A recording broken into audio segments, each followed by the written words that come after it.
서울 서초동 대법원 정문에서 김명수 대법원장이 출근하며 탔던 차량에 70대 남성이 화염병을 던졌습니다. 이 남성은 자신의 재판 결과에 불만을 품은 것으로 전해졌는데 최근 사법농단 사태 등으로 법원에 대한 불신이 커진다는 우려도 나옵니다. 오늘 제주를 뺀 전국의 초미세먼지 농도가 나쁨 수준이었습니다. 특히 서쪽 지방은 중국의 스모그와 가을 황사까지 더해져서 삼중고를 겪었습니다. 이재명 경기지사와 부인 김혜경 씨를 둘러싼 의혹과 관련해 휴대전화기 분석이 주목되는 가운데 검찰 수사가 어려움을 겪고 있습니다.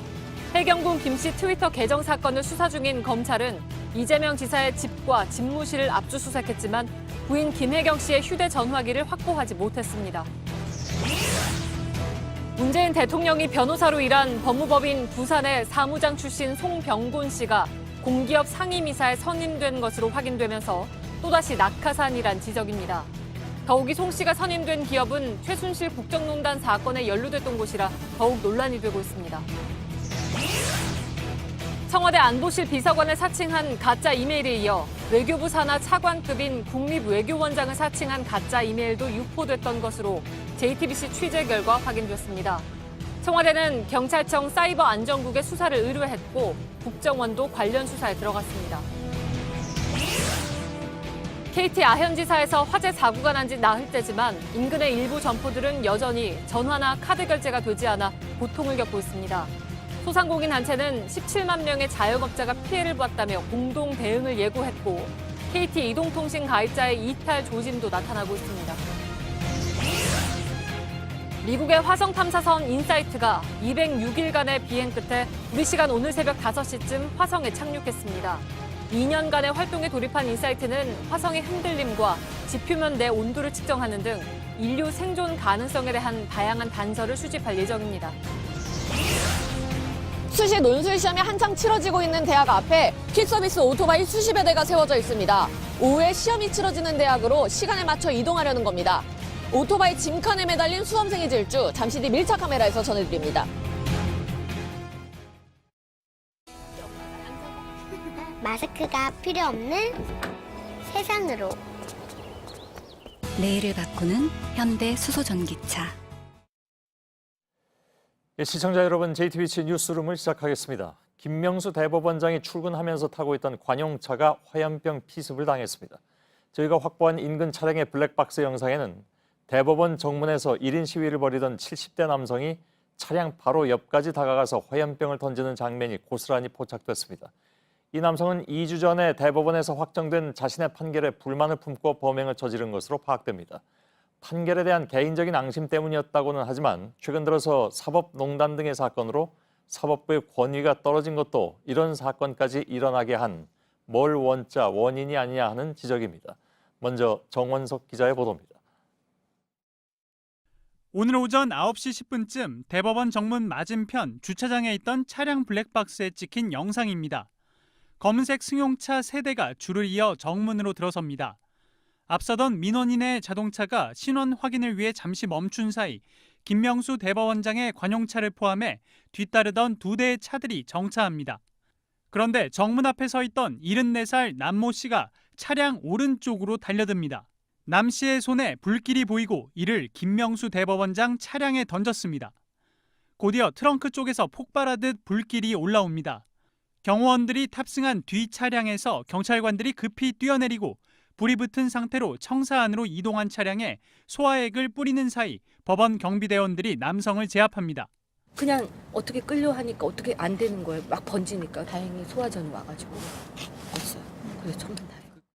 신속한 조치로 김 대법원장은 별다른 피해를 입지 않았습니다. 경찰 조사 과정에서 남 씨의 가방엔 인화물질이 든 페트병이 3병 더 있던 걸로 확인됐습니다. JTBC 정원석입니다.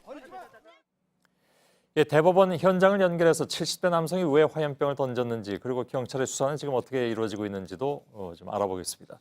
이가혁 기자가 나가 있습니다. 자, 이 기자, 지금 바로 서 있는 곳에서 오늘 사건이 벌어진 거죠? 그렇습니다. 이곳은 대법원 정문입니다. 지금은 저녁 좀 늦은 시간대라서 1인 시위라는 시민들을 볼 수가 없지만 매일 아침 출근 시간대에는 제가 서 있는 이곳 인도 그리고 정문을 맞은 또 반대편 인도에 많게는 10여 명 정도의 시민들이 모여서 개별 재판에 대한 불만 또는 사법부에 대한 불만이 적힌 팻말을 들고 1인 시위를 벌이기에 모입니다. 오늘 오전이었습니다. 김명수 대법원장이 탄 차량이 이곳 차단기 앞에 멈춰 섰는데 이 제 왼쪽에 1인 시위 대열에 있던 74살 남모 씨가 갑자기 차량 쪽으로 뛰어들어서 불이 붙은 페트병을 던졌습니다. 차 뒤쪽으로 불이 붙었는데 차는 이곳에서 조금 더 앞쪽으로 저 언덕 쪽으로 이동을 했고 즉시 보안 관리대원들이 소화기로 불을 껐습니다. 범행을 저지른 남 씨도 몸에 조금 불이 붙었습니다. 남 씨는 이쪽까지 내려와서 보안 관리대원들이 추가 범행을 막기 위해서 이쪽에서 넘어뜨렸고 또 몸에 붙은 불도 소화기로 껐습니다. 지금 바닥에는 이렇게 소화기 분말이 아직까지 흔적이 그대로 남아있는 모습을 볼 수가 있습니다. 예. 아침 상황의 흔적이 뭐 거의 그대로 남아있는 그런 모습을 볼 수가 있군요. 그 대법원 결정에 대한 앙심을 품었다. 구체적으로 어떤 내용이었습니까? 네, 경찰 조사에서 남 씨는 재판 결과에 불만을 품고 범행을 저질렀다 이렇게 진술을 했습니다. 남 씨는 강원도에서 돼지 농장을 운영해 왔는데 2013년에 자신이 먹이는 이 돼지 사료와 관련해서 친환경 인증 갱신을 받지 못하게 되자 이 정부를 상대로 손해를 배상하라는 민사 소송을 냈습니다. 당국의 행정 절차에 문제가 있다 뭐 이런 주장이었습니다. 1심을 거쳐서 지난 7월에 사건이 대법원으로 올라왔고 남 씨는 9월 20일부터 이곳에서 1인 시위를 벌여왔습니다. 그리고 지난 16일에 2주 전쯤에 대법원에서 결론이 났습니다. 남 씨의 패소가 확정이 됐습니다. 바로 이 부분이 불만이었던 것으로 보입니다. 남 씨는 매일 1인 시위를 하면서 김명수 대법원장의 차량 번호를 확인했고 또 출근 시간도 미리 확인하는 등 범행을 준비했다 이렇게 진술하기도 했습니다. 예, 그만큼 이제 계획적이었다는 얘기인데 이게 처음 있는 일이 아닌 것 같습니다. 그러니까 지난달에는 대법원장이 퇴근하는 차에 뛰어든 일도 있었다고요. 그렇습니다. 지난달 10일에 있던 일입니다. 퇴근하는 이 차량에 남 씨가 갑자기 뛰어들어서 차를 가로막은 일이 있었습니다. 그래서 보안관리대에서도 남 씨에 대해서 1인 시위는 보장을 하면서도 예의주시하고 있던 상황에서 오늘 이런 일이 벌어진 겁니다. 오늘 사건 이후로 경찰은 대법원 주변 경비와 또 대법원장에 대한 경호를 강화했습니다. 지금도 평소와는 달리 일반 대법원 보안 경비대원 말고도 일반 경찰까지 배치돼서 경비가 조금 삼엄해진 모습입니다. 예, 이가혁 기자가 현장에서 전해드렸습니다. 대법원장은 대통령 또 국회의장과 함께 3부 요인이죠. 오늘 국가의전 서열 3위인 대법원장에 대해서 초유의 화염병 테러가 발생한 것인데 법조팀 강현석 기자가 나와 있습니다. 판사에 대한 위협 행위가 처음이라는 건 아닙니다. 전에도 있긴 있었습니다. 이 정도까지는 아니라 하더라도. 네, 그렇습니다. 지금 보시는 화면은 지난 2012년 개봉한 영화 부러진 화살의 한 장면입니다. 예. 2007년 벌어졌던 이른바 석궁 테러 사건을 배경으로 했는데요. 학교 측의 비리로 재임용이 탈락했다고 주장한 대학 교수가 항소심 재판을 맡았던 부장판사 자택에 직접 찾아갔습니다. 고의로 석궁을 쐈는지 여부는 여전히 논란거리긴 하지만 예. 어찌됐건 당시 부장판사가 복부에 전치 3주에 상해를 입었던 사건입니다. 예. 이 외에도 판사에 대한 위협은 꾸준히 있어 왔습니다. 다음 화면도 한번 보시겠습니다. 예. 이건 집에다 계란을 던지는 이건 영화가 아니라 실제 있었던 일이죠. 네, 그렇습니다. 예. 보수 성향의 학부모들이 지난 2012년 1월 현직 판사의 자택에 이 계란을 던졌던 모습입니다. 예. 교육감 선거에서 후보자 매수 혐의로 재판에 넘겨졌던 광노현 전 서울시 교육감에게 1심에서 벌금 3천만 원이 선고가 됐는데요. 이 벌금형 판결이 너무 약했다. 이런 불만을 품은 보수단체 회원들이 판사의 집까지 찾아가서 계란을 던졌던 겁니다. 예. 이 밖에 지난 2010년 1월엔 PD 수첩 판결에서 무죄가 나지 않았습니까? 예. 당시 이제 어버이연합 등 역시 보수단체 회원들이 이용훈 당시 대법원장의 차량에 계란을 던지기도 했습니다. 예. 자, 오늘도 아무튼 3부 요인으로 불리는 대법원장에 대한 직접적인 위해, 이거 테러라고까지 불러도 어떨지 모르겠습니다만은, 아무튼 뭐 굉장히 준비도 잘 돼 있었고, 또 그 페트병이 3개나 더 있었다고 하니까 좀 심각성이 좀 다를 것 같습니다. 네, 말씀하신 대로 대법원장은 대통령, 국회의장에 있는 국가 의전서열 3위입니다. 예. 지금 화면에 나오고 있는데 차량 번호도 1003번이죠. 저게 바로 국가 의전 서열 3위라는 뜻입니다. 아, 그런가요? 예. 그만큼 오늘 테러가 이 국가 요직자에 대한 굉장히 중대한 위협이었다는 셈이죠. 예. 글쎄 오늘 그 화염병을 던진 70대 남성 개인 재판에 대해서 불만을 품었다고 하는데 사실 이걸 좀 따져보면 아까 잠깐 말씀드렸습니다만은 그동안에 이제 사법부의 어떤 그 권위 이것이 국정농단 사건으로 사법농단 사건으로 인해서 권위가 그만큼 떨어졌다. 그래서 결국은 이런 사건까지 벌어질 수 있는 그런 배경을 제공한 것이 아니냐 이런 분석도 당연히 가능할 것 같습니다. 네, 한 배경이 분명히 될 수 있을 것 같습니다. 이 예. 사법농단 사태가 불거진 이후에 재판 결과에 불만을 품은 사람들이 실제로 시위에 뛰어든 상황이 굉장히 많아졌다고 합니다. 예. 저희 취재진이 이 서울고등법원과 이제 대법원을 관할하는 그 서초경찰서 관계자의 말을 한번 직접 들어봤는데요. 이 정확한 수치를 좀 집계하기는 어렵다. 1인 시위제가 많기 때문입니다. 예. 정확한 수치를 집계하기는 어렵지만 이 사법농단 사태 뒤에 대법원 앞에서 집회와 시위가 늘어난 건 분명하다. 일단 이렇게 말했습니다. 예. 또 보수와 진보를 가릴 것 없이 집회 시위가 많아졌고 특히 재판 결과에 불만을 가진 이 일반인들의 집회도 많아졌다. 이런 분석을 내놨습니다. 예, 알겠습니다. 강현석 기자였습니다.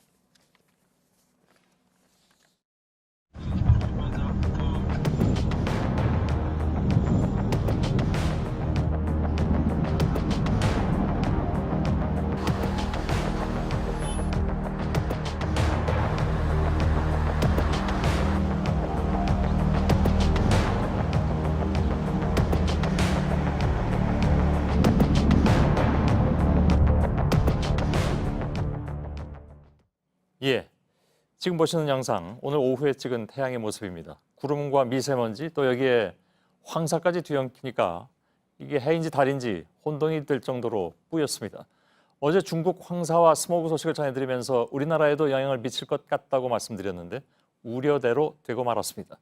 중국발 스모그는 이미 오전부터 국내에 영향을 미쳤고 황사는 오전 11시쯤에 백령도를 지나서 오후 5시에는 서울, 그러니까 한반도 내륙에 상륙했습니다. 오후 7시 기준 인천과 서울의 미세먼지 농도는 세제곱미터당 무려 200 마이크로그램을 넘겼습니다. 지난 사흘 동안 초미세먼지 때문에 숨도 마음껏 쉬지 못했는데 이번엔 6개월 만에 찾아온 불청객, 가을 황사까지 기승을 부리고 있습니다. 남산타워를 바라볼 수 있는 낙산공원에 지금 박상욱 기자가 나가 있습니다. 자, 박상욱 기자, 지금 뒤로 남산타워가 보입니까? 멀리 보이는 것 같기도 하고 빨간색인가요, 조명이? 지금 현재는 노란색을 가리키고 있습니다. 한동안 이 초미세먼지 농도가 나쁨 수준이었을 때에도 이 남산타워의 조명은 파란색이나 초록색을 유지해왔었는데요. 이 조명의 색깔을 바꾸는 기준이 초미세먼지 농도가 아니라 이 미세먼지 농도였기 때문입니다. 그런데 오늘 이 중국발 스모그에 이어서 상대적으로 입자가 큰 이 황사까지 겹치면서 입자 크기 10마이크로미터 이하인 PM10의 농도가 급격하게 높아졌습니다. 앞서 앵커께서 잠시 언급하셨던 대로 환경부가 발표한 19시 기준에 따르면 서울의 PM10 농도는 세제곱미터당 201 마이크로그램을 유지를 했고 인천은 284 마이크로그램을 기록을 했습니다. 기준치인 세제곱미터당 100 마이크로그램의 2배에서 최고 3배에 달하는 그런 수치입니다. 그러다 보니까 이 남산타워의 조명 현재는 노란색을 띠고 있지만 오늘 밤중에 이 빨간색으로 변할 것으로 전망이 됩니다. 예.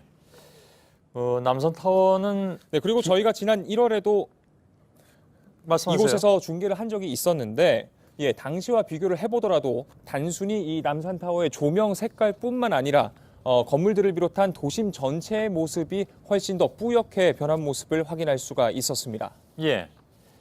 초미세먼지에 미세먼지 또 황사까지 오늘 한반도 하늘은 삼중고를 겪었습니다. 오늘 낮 상황도 좀 같이 전해주실까요? 네, 지난 일요일부터 대기 정체 현상이 빚어지면서 전국 곳곳에서 초미세먼지 농도는 나쁨 수준을 이어갔습니다. 여기에 중국발 미세먼지가 유입되기 시작하면서 수도권을 비롯한 충청권 등 이른바 이 서쪽 지역은 초미세먼지 농도뿐 아니라 미세먼지 농도 역시 나쁨 수준을 보인 곳이 매우 많았습니다. 또 어제 뉴스룸을 통해서 중국 내이멍구에서 발생했던 이 거대한 황사 폭풍을 보여드렸었는데 이 황사가 오늘 아침부터 북중 접경 지역을 지났습니다.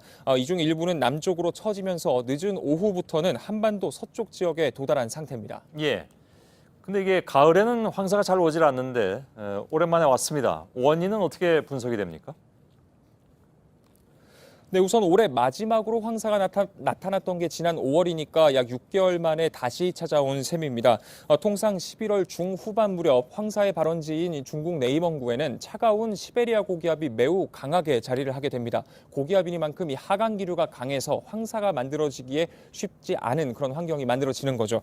그런데 최근에 이 고기압이 약해지면서 반대로 이 상승 기류를 일으키는 저기압이 자리를 하게 됐고, 그러면서 이 모래바람을 끌어올릴 수 있는 환경이 조성된 것으로 분석이 됩니다.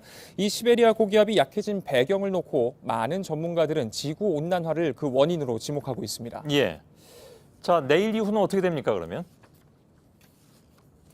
네, 다행히 일단 내일은 잠시 답답함이 조금은 풀릴 것으로 예상이 됩니다. 내일부터 다시 겨울 계절풍이 불어오면서 기온은 떨어지겠지만 이 계절풍에 지금의 대기 오염 물질들이 점차 흩어져 나가게 되는 겁니다. 하지만 올 겨울 동안 추위가 뜸해질 때마다 지금과 같은 환경이 만들어지면서 먼지 농도는 언제든 다시 높아질 수가 있습니다. 그러다 보니까 사만사온이 아니라 사흘은 춥고 나흘은 공기가 탁한 이른바 사만사미가 올해 겨울에 일상이 될 것이란 우려도 커지고 있습니다. 예. 자, 수고했습니다. 박상욱 기자. 이달 초에 나온 정부의 미세먼지 대책에 따르면 예보 수치만으로도 비상저감 조치를 취할 수 있게 돼 있죠. 전제가 있습니다. 그만큼 예보가 중요하다는 얘기인데 현재 인력과 장비로는 정확한 예보가 어려운 실정입니다. 오늘도 이런 현실이 그대로 나타났는데 어떤 얘기인지 들어보시죠. 윤영탁 기자입니다. 환경부 국립환경과학원은 어젯밤 예보에서 오늘 전국의 미세먼지 농도가 보통 수준이라고 전망했습니다. 황사 이야기는 없었습니다. 입자 크기가 10마이크로미터 이하라는 뜻의 PM10은 미세먼지와 황사의 농도를 나타내는 수치입니다. 오전 5시 예보에서도 바뀐 것은 없었습니다. 같은 시각 기상청은 낮부터 황사 가능성이 있다고 전망했습니다. 미세먼지 등급 예보가 바뀐 건 이미 백령도의 황사가 도달한 오전 11시 무렵이었습니다. 수도권에 미세먼지 비상저감 조치가 시행된 지난 6일과 7일, 정작 예보에선 매우 나쁨 전망은 없었습니다. 지난 4월 환경부의 자료엔 국립환경과학원의 오보율이 14.8%, 그중 오늘 예보는 10번 중에 1번, 내일 예보는 5번 중에 1번 틀린 것으로 나타났습니다. 인력과 장비가 턱없이 부족하기 때문입니다. 일반 날씨의 경우 전국적으로 200여 명의 기상청 예보관이 분석과 예보를 담당하고 있습니다. 반면 미세먼지는 현재 8명의 예보관이 2인 1조로 12시간씩 맡아 전국을 분석하다 보니 오류가 생길 수밖에 없습니다. 미세먼지 비상저감 조치에는 많은 비용이 들어가는 만큼 정확한 예보를 위한 인적, 물적 토대 구축이 절실합니다. JTBC 윤영탁입니다. 검찰이 오늘 해경군 김씨 트위터 계정 수사를 위해서 이재명 경기지사의 집과 사무실을 압수수색했습니다. 부인 김혜경 씨의 휴대전화기를 확보하려 들어가는 것이지만 결국 빈손으로 나왔습니다. 앞서 이미 2달 전에 경찰이 이 사건을 수사할 때 이 전화기를 찾으려 압수수색 영장을 신청하려 했지만 바로 검찰이 기각했었죠. 그랬던 검찰이 지금 들어갔으나 전화기는 없었습니다. 먼저 김필중 기자의 보도입니다. 압수수색을 마친 검찰 수사관들이 경기도청을 빠져나옵니다. 손에는 노란 봉투 하나만 들려 있습니다. 이재명 지사 집무실에 대한 압수수색은 20여 분 만에 끝났습니다. 저도 이 과정을 통해서 이 사건의 실체가 빨리 드러나서 제 아내가 좀 자유롭게 되기를 바랍니다. 해경군 김씨 트위터 계정 사건을 수사 중인 검찰이 이 지사의 부인 김혜경 씨가 썼던 휴대전화기를 찾기 위해 강제 수사에 나선 겁니다. 검찰은 이 지사 집도 압수수색했지만 결국 전화기를 확보하지 못했습니다. 해당 전화기는 해경군 김씨 트위터 계정에 문재인 대통령 아들 문준용 씨에 대한 특혜 채용 의혹 등 논란의 글이 올라온 시기에 김혜경 씨가 썼던 걸로 추정됩니다. 또 지난 9월 경찰이 같은 휴대전화기를 압수수색하려 영장을 신청했지만 검찰이 기각했던 것으로 확인됐습니다. 이땐 경찰이 김 씨를 불러 조사하기에 앞서 물증 확보에 집중하던 때였습니다. 검찰은 당시 영장을 기각한 이유에 대해 신중히 수사하기 위해서였다라고 설명했습니다. JTBC 김필주입니다. 예, 수사당국은 이재명 지사 본인의 휴대전화기는 압수한 바가 있습니다. 이것은 해경군 김씨 사건과는 다른 사건인데 바로 친형을 강제로 병원에 입원시켰다는 혐의와 관련해서 통화 기록 등 단서를 찾기 위해서 아이폰 2대를 확보한 것입니다. 그러나 이번에는 이 지사가 전화기의 비밀번호를 알려주지 않아서 포렌식 수사에 어려움을 겪는 것으로 JTBC 취재 결과 파악됐습니다. 공다솜 기자입니다. 경찰은 지난 10월 이재명 경기지사가 친형을 강제 입원시켰다는 의혹을 수사하면서 이 지사의 아이폰 2대를 확보했습니다. 압수해간 거는 내 전화기 하나입니다. 그 전화기 하나를 찾기 위해서 이렇게 요란하게 압수수색을 했는지 좀 이해가 안 되네요. 하지만 수사당국은 지금까지도 이 아이폰에서 제대로 된 정보를 얻지 못하고 있는 것으로 전해졌습니다. 이 지사 측이 압수된 아이폰 2대의 비밀번호를 풀어주지 않았다는 겁니다. 전문가들은 아이폰의 경우 사용자 협조 없이 외부에서 잦은 접근이 있을 경우 자동으로 데이터가 지워질 수 있다고 지적합니다. 경찰로부터 아이폰을 넘겨받은 검찰은 비밀번호를 찾기 위해 다양한 방식을 시도하고 있습니다. 이에 대해 이 지사 측은 모든 수사 단계에서 성실히 협조했다며 기소 의견으로 송치된 상황에서 자세한 부분에 대한 언급은 부적절하다고 말했습니다. 이 지사는 그동안 휴대전화기의 중요성을 강조해왔습니다. 여러분은 절대로 사고를 치면은 전화기를 뺏기면 안 됩니다. JTBC 공다솜입니다. 저희 JTBC는 이달 초에 문재인 정부의 공기업 낙하산 인사 실태를 보도한 바가 있습니다. 그 뒤로도 문제가 되는 기관들을 꾸준히 취재하고 있습니다. 공기업 GKL의 상임이사에 문재인 대통령이 대표로 있던 법무법인 부산에서 사무장으로 일했던 송병곤 씨가 어제 선임된 것으로 확인됐습니다. 영화 변호인에 나오는 국밥집 아들의 실제 모델이라고 하죠. GKL은 카지노와 외국인 관광객 유치 관련 회사인데 송 씨가 해당 분야 전문 지식을 갖췄다고 볼 만한 이력은 없었습니다. 게다가 이 GKL은 다른 것도 아니고 바로 최순실 국정농단 사건에 연루됐다는 의혹 때문에 전임 사장이 물러난 곳이기도 합니다. 신진 기자입니다. 그랜드 코리아 레저 GKL은 어제 주주총회를 열고 4명의 이사를 선임했습니다. 연봉이 1억 1천만 원에 달하는 상근직입니다. 이 중엔 문재인 대통령이 만든 법무법인 부산의 사무장과 송무실장으로 일한 송병곤 씨가 포함됐습니다. 송 씨는 불임 사건을 다룬 영화 변호인에 등장하는 국밥집 아들의 실제 모델로 알려져 있습니다. 외국인 전용 카지노를 운영하는 GKL은 관광 및 카지노 사업에 대한 지식과 경험이 풍부한 인물을 상임이사 자격 조건으로 명시했지만 송 씨는 관련 경력이 없습니다. 지난 2014년 지방선거에 새정치민주연합의 부산시의원 후보로 출마한 바 있습니다.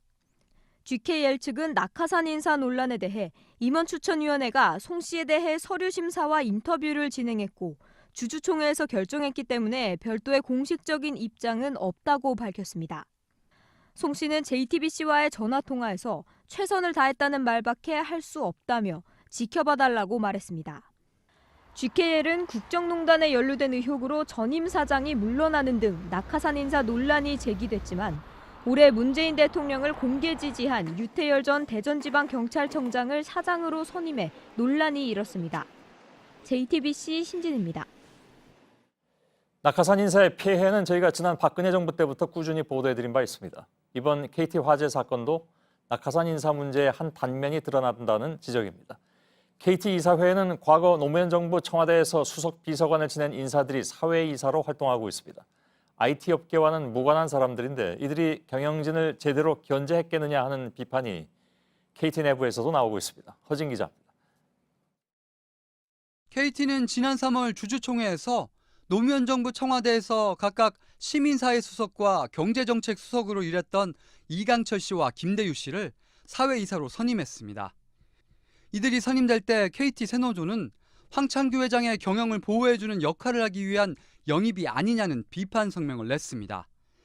그러다 최근 낙하산 문제가 다시 주목받고 있습니다. KT 세노조는 황창규 회장을 낙하산 인사로 규정하면서 황 회장이 통신의 공공성을 외면한 채 비용 측면에서만 접근한 게 이번 통신 대란의 원인이 됐다고 주장했습니다. 여기에 사회이사까지 낙하산으로 내려오다 보니 경영진 견제도 제대로 이루어지지 않았다는 겁니다. 경영진들을 충분히 감시하고 할 수 있는 역할을 하실 수 있는지 그 어떤 활동들을 해오셨는지도 사실은 좀 의문이 되는 거고요. 이에 대해 KT는 사회이사는 다양한 분야에서 경험과 경륜을 갖춘 인사로 구성돼 있다며 사회이사는 견제 역할을 충실히 하고 있다고 주장했습니다. 민간경제단체인 중소기업중앙회도 최근 더불어민주당 수석전문위원을 지낸 인사가 상근 부회장으로 내정되자 공개 반발했습니다. 노골적으로 이렇게 당직자를 내려보낸 거는 진짜 전무후무한 일이다. 당 중앙회로 변해지는 거다. 앞서 중기중앙회에는 문재인 대선 캠프 소셜미디어 담당자가 상임감사에 민주당 의원 보좌관 출신 인사가 정책협력 TF실장에 임명됐습니다. JTBC 허진입니다. 청와대 국가안보실 비서관을 사칭한 메일이 유포되고 있다는 소식을 어제 뉴스룸에서 전해드렸습니다. 한미 간 민감한 외교 관련 내용을 이간질하듯 조작했다는 점에서 당국은 이번 사건을 심각하게 보고 있습니다.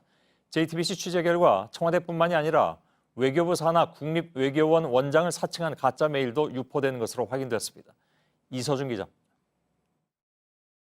지난 17일 아주대 중국정책연구소에 도착한 메일입니다. 보낸 사람은 외교부 산하 국립외교원 김모 교수로 돼 있습니다.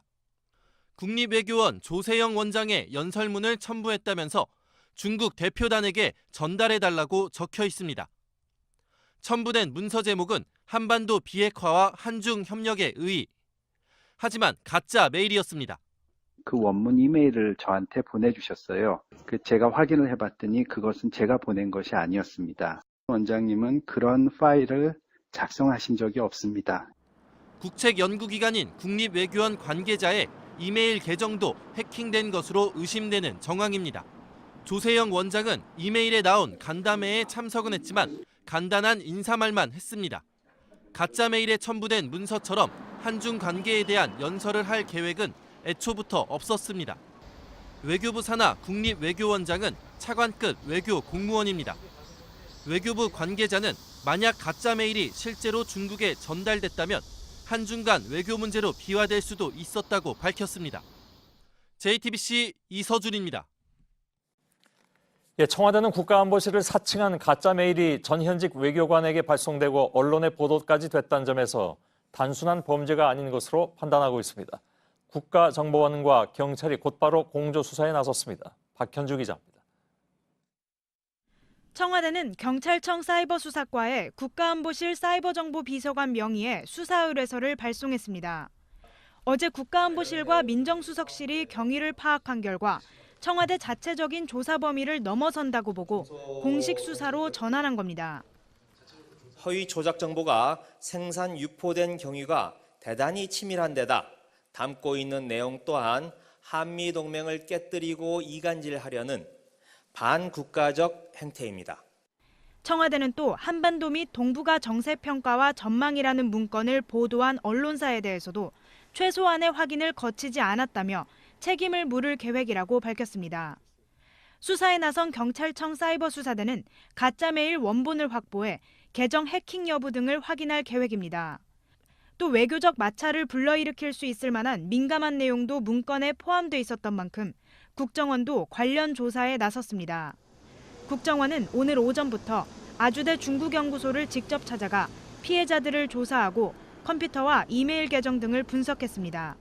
JTBC 박현주입니다. 서울 강남의 한정식집에서 한 남성이 주인의 얼굴에 화학물질을 뿌리고 화상을 입힌 혐의로 체포됐습니다. 음식점 주인은 다행히 생명에 지장이 없습니다. 가해자로 지목된 남성은 음식점 주인을 만나러 왔던 것으로 파악됐는데 경찰이 범행 동기를 조사하고 있습니다. 송우영 기자입니다. 고급 한정식을 파는 이 음식점은 모임 장소로 유명합니다. 주인 이모 씨는 어제 오후 5시 10분쯤 자신을 만나러 온 남성 A 씨와 함께 자신의 방으로 들어갔습니다. 목격자에 따르면 이 씨는 이후 머리카락에 불이 붙고 얼굴 피부 일부가 녹아내린 상태로 비명을 지르며 밖으로 뛰어나왔다고 합니다. 50대 남자가 사장님 얘기할 거 있다고 데리고 들어갈 때 사무실로 머리가 불이 막 나서 싹순지 뭘 막 내면 이거 이런 소리까지 막 어떻게 주면서 뒹굴을 하고 막 그 말도 했는데 이 씨에게 화학물질을 뿌리고 불을 붙인 혐의를 받는 A 씨는 신고를 받고 출동한 경찰에게 붙잡혔습니다. 근처 병원으로 옮겨진 이 씨는 얼굴에 화상을 입었지만 생명엔 지장이 없는 것으로 전해졌습니다. 경찰은 진술을 거부하는 A 씨가 이 씨에게 뿌린 물질을 확인하기 위해 국립과학수사연구원에 성분 분석을 의뢰했습니다. 경찰은 또 이 씨가 회복하는 대로 A 씨와 어떤 관계인지, 피해 당시 어떤 일이 있었는지 등을 조사할 계획입니다. JTBC 송우영입니다. 네, 제주대학교 의학전문대학원의 한 교수가 상습적으로 직원을 폭행하는 영상이 공개됐습니다. 교수는 환자들이 보는 앞에서 직원들을 발로 밟고 세게 꼬집는 등 폭력을 일삼았습니다. 최충일 기자입니다. 의사가 환자를 돕고 있는 치료사의 뒷덜미를 사정없이 꼬집고 등을 내려칩니다. 치료사를 발로 밟아버리기도 합니다. 성에 차지 않은 듯 아예 뜀박질까지 하며 더 강하게 밟습니다. 모두 환자들이 보고 있는 상황에서 벌어졌습니다. 폭행을 가한 사람은 제주대 의학전문대학원의 41살 H모 교수입니다. 자신의 폭행이 영상에 담기는데도 전혀 개의치 않았습니다. 해당 교수가 폭행 외에도 갖가지 갑질까지 했다는 증언도 나왔습니다. 불합리하다, 이건 아닌 것 같습니다. 얘기하면 일을 처리하지 못하게끔 만들어서 더 사람을 정신적 스트레스, 육체적 스트레스 많이 줬던 거죠. 제주대 병원 노조는 H 교수의 폭력과 갑질이 3년 이상 지속됐다며 이 교수의 파면을 요구했습니다. 이렇게 환자들 보는 와중에 폭행한 것은 실제로 환자의 안전에도 큰 문제가 되는 것입니다. H 교수는 현재 연락이 닿지 않고 있습니다. 제주대병원은 제주대에 H 교수의 조사를 요청했고 제주대는 사실 확인을 거쳐 징계위원회 회부 등을 검토할 계획입니다. JTBC 최충일입니다. 네, 앞으로 가정폭력을 행사하다가는 현행범으로 바로 체포됩니다. 또 접근 금지 명령을 어기면 감옥으로 갈 수도 있습니다. 가정폭력 가해자에 대한 처벌을 강화하라는 여론을 정부가 받아들인 건데 그래도 부족한 점이 있다는 지적도 있습니다. 이상화 기자입니다. 그동안 가정폭력 사건을 신고해도 경찰은 당일 발생한 폭력 상황만 처리하고 끝내는 경우가 많았습니다. 지난 10월 발생한 강서구 등촌동 살인 사건이 대표적입니다. 계속된 폭력을 견디다 못한 가족들이 2015년 2월 아버지를 신고해 체포까지 했지만 경찰은 당일 가해자 조사만 한 뒤 풀어줬습니다. 피해자를 가해자로부터 분리시키지도 않았고 과거 폭력에 대한 조사도 하지 않았습니다. 돌아간 가해자는 폭력을 계속 행사하다 결국 살인으로 이어졌습니다. 앞으로는 상습적으로 폭행하거나 흉기를 사용하면 구속 수사를 원칙으로 하게 됩니다. 경찰 응급조치 요령엔 현행범 체포를 명시해 대부분 경우 가해자를 유치장에 충분히 격리하도록 하겠다는 입장입니다. 접근 금지 제도도 전면 손질합니다. 지금까진 접근 금지 대상을 살던 집이나 직장같이 특정 장소로 정했습니다. 이젠 아예 피해자와 가족 구성원에 접근할 수 없도록 바뀝니다. 위반하면 과태료가 아닌 징역이나 벌금을 부과합니다. 하지만 피해자가 원치 않으면 처벌을 하지 않는 조항은 그대로 유지돼 여전히 실효성이 떨어진다는 지적입니다. JTBC 이상화입니다. 네, 오늘 정부가 내놓은 가정폭력 방지 대책 실제 효과는 어떨지 또 보완할 점은 없는지 취재 기자와 이야기해보겠습니다. 이수정 기자 나와 있습니다. 이수정 기자, 가정폭력 가해자를 현행법으로 체포할 수 있게 된 건 이번에 새로 도입이 된 조치입니까? 네, 가정폭력 사범을 현행범으로 체포하는 것이 이번 대책으로 처음 가능하게 된 것은 아닙니다. 네. 등촌동 사건의 경우에도 2015년 딸이 아버지를 처음 경찰에 신고했을 때 당시 출동했던 경찰이 아버지를 체포했고 긴급 임시조치 1, 2, 3호를 내렸습니다. 즉 가해자는 집에서 나가고 100m 이내로 접근하지 말며 전화나 핸드폰 통화 문자도 하지 말라는 조치를 한 겁니다. 다만 기존에는 가정폭력 처벌법상 경찰의 응급 조치에 현행범 체포가 명시돼 있진 않았습니다. 네. 때문에 기존에는 집안일에 체포까지 할 필요가 있느냐면서 살인이나 상해가 큰 경우가 아니면 체포를 꺼렸지만 이제는 경찰이 해야 하는 응급 조치로 현행범 체포가 명시된 겁니다. 네, 그러면 이번 대책이 적용이 되면 그런 등촌동 사건 같은 거는 막을 수 있었다고 할 수가 있습니까? 무조건 막을 수 있다고 말씀드리기는 조금 어려울 것 같습니다.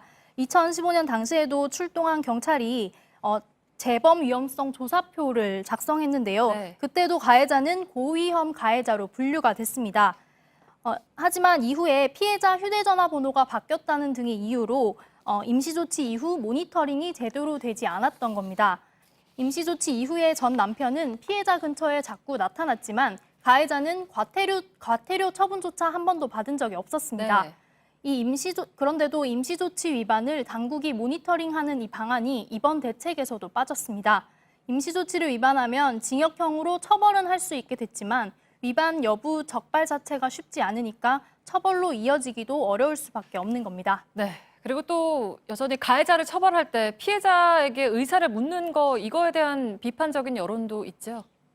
네, 지난해 경찰에 신고된 가정폭력 사건 19만여 건 중에 15만여 건은 실제로 수사로 이어지지도 못했습니다. 피해자가 처벌을 원하지 않거나 피해자가 진술조차 거부하는 등 처벌 요건을 갖추지 못했기 때문인데요. 전문가들은 매일 얼굴 보고 사는 가족끼리 처벌 의사를 물어서 처벌하는 것은 말이 안 된다며 가정폭력 특별법만 해서라도 폭행 반의사 불벌죄를 적용하지 않아야 한다고 주장합니다. 여성가족부도 가정폭력범에 대해서 반의사 불벌죄를 적용하지 않는 것을 고려했지만 법무부나 경찰청 등과 더 논의해야 한다면서 결국 대책에서는 뺐습니다. 네, 알겠습니다. 이수정 기자였습니다. 다음 소식입니다. 경기도 부천의 한 대학교 기숙사에서 바닥이 기울어서 볼펜이 굴러가고 벽에 금이 가는 현상으로 학생들이 불안을 호소하고 있습니다. 학교 측은 건물에 문제가 없다고 하는데 학생들은 빨리 대책을 마련해달라고 촉구하고 있습니다. 현장에 취재 기자 연결해보죠. 서효정 기자, 지금 나가 있는 곳이 기숙사 아닌 거죠? 네, 그렇습니다. 저는 지금 경기도 부천에 있는 가톨릭대학교 성심교정 기숙사에 들어와 있습니다. 이 기숙사가 전체 16층짜리 건물인데요. 4층에서 15층을 기숙사로 쓰고 있고 학생들은 1,060명 정도가 거주를 하고 있는 상황입니다. 이 학교에서 오늘 기숙사에 뭔가 문제가 있는 것 같다, 이런 학생들의 민원이 잇따랐습니다. 여기 지금 제가 복도에 있는데 이 벽을 한번 보시면요. 이렇게 곳곳에 틈이 생겼고 균열이 가 있는 모습들을 보실 수가 있습니다. 이 방 안으로도 한번 들어와 보실까요? 이렇게 기숙사 방 안으로 들어와 보시면 이 방이 기울었다는 민원도 잇따랐습니다. 제가 여기에 펜이 있는데 이 펜을 이쪽에 한번 놓아 보겠습니다. 제가 이렇게 그냥 놓기만 했는데도 이렇게 펜이 스스로 굴러가는 모습을 보실 수가 있습니다. 그렇다 보니 학생들은 이 건물 자체가 기운 게 아니냐, 이런 의문을 제기하는 상황입니다. 이뿐만 아니라 어떤 곳곳에서는 이제 천장이 부풀기도 하고 그리고 또 물샘 현상이 발생하기도 한다는 민원도 접수가 됐습니다. 학생들의 불안한 말을 한번 직접 들어보시죠. 어제 잠이 너무 안 오는 거예요. 손에 땀이 나고 진짜 목소리 너무 떨리고 저도 친구한테 부탁해가지고 당분간 친구한테 자도 됐고 그리고 다른 사람들은 뭐 전방에서 잔다는 사람도 있었고요. 네, 그러니까 학생들이 많이 불안해할 텐데 학교 측은 뭐 조사를 하거나 조치를 취한 게 있습니까? 네, 학교 측은 안전 자체에는 문제가 없다는 입장입니다. 이 건물이 기운 게 아니라 이 바닥 같은 경우에는 마감이 조금 잘못돼서 바닥 자체가 기울었다는 건데요. 또 벽 균열 같은 경우에도 외부가 조금 갈라지기 쉬운 방식으로 제작이 됐을 뿐 내부는 문제가 없다, 이렇게 입장을 밝혔습니다. 하지만 이런 학교 측의 설명과는 상관없이 학생들의 불안감은 당분간 좀 지속이 될 걸로 보입니다. 오늘 제가 학교에 계속 있어 봤는데 짐을 싸서 나가는 학생들을 꽤 많이 볼 수가 있었습니다. 지방에 사는 학생들 같은 경우에는 그마저도 쉽지가 않아서 그 학생들 같은 경우에는 오늘 밤을 이곳에서 좀 지새워야 되는 상황입니다. 오늘 저녁부터는 일부 학생들이 이 기숙사 앞에 모여서 학교 측에 안전 대책을 마련하라, 이런 걸 촉구하는 집회를 열기도 했습니다. 네, 서효정 기자가 전해드렸습니다. KT의 통신구에서 화재가 난 지 오늘로 나흘째입니다. 복구가 많이 됐다지만 여전히 일부 상점의 전화와 카드 결제는 모토입니다. 이렇다 보니까 저희 취재 기자가 찾은 한 치킨집의 매출은 평소의 절반가량으로 뚝 떨어져 있었습니다. 피해가 커지자 소상공인 단체는 공동 대응을 예고하고 나섰고 KT 이동 전화 가입자의 이탈 조짐도 나타나고 있습니다. 전다빈 기자. 서대문구에서 치킨집을 운영하는 이방술 씨는 나흘째 울리지 않는 전화에 속이 탑니다. 전화도 안 되고 카드 결제도 아직 안 되고 있습니다. 배달 건수로 봤을 때요, 하루에 100건 이상 하고 있는 집인데 지금 30건 이하로 지금 되고 있습니다. 이 씨의 가게는 지난주와 비교했을 때 요일별 매출이 최대 56% 줄었습니다. 인터넷이 복구되면서 일부 가게들은 오늘부터 영업을 재개했습니다. 그런데 불과 길 하나만 건너면 되는 이 곰탕집은 여전히 카드 결제가 안 됩니다. 4일째 전화 예약도 못 받으면서 손님이 절반으로 줄었습니다. 순차적으로 되고 있는데 카드가 되는 데까지 안 가는 데는 안 가게 되거든요. 일방적으로 그냥 기다리라라는 답변밖에 없었습니다. 아예 통신사를 바꾼 편의점도 있습니다. 사람들이 다 했을 거 아니에요. 웬만해도. 그러니까 복구하는데 아무래도 오래 걸릴 것 같아서 바꿔버린 것 같고 60, 70분 정도 카드거든요. 사고 이후 KT 이동전화 가입자는 1,506명 줄었습니다. 같은 기간 SK텔레콤과 LG U+ 가입자가 늘어난 것과 비교됩니다. 소상공인연합회는 이번 사고로 약 17만 명의 자영업자들이 피해를 본 것으로 추산된다며 집단 소송 등을 위한 법률 지원에 나서겠다고 밝혔습니다. JTBC 전다빈입니다. KT로서는 이번 상황을 한마디로 말하면 3억 원을 아끼려다가 300억 원이 들어간 꼴이라고 할 수 있을 것 같습니다.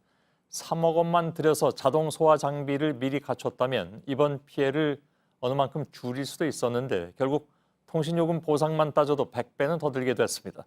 정재우 기자입니다. KT는 2015년 아현지사에 용산구 원효지사의 광케이블 일부를 연결합니다. 이번 화재 때 아현지사가 있는 서대문구뿐 아니라 용산과 마포까지 피해를 입게 된 이유입니다.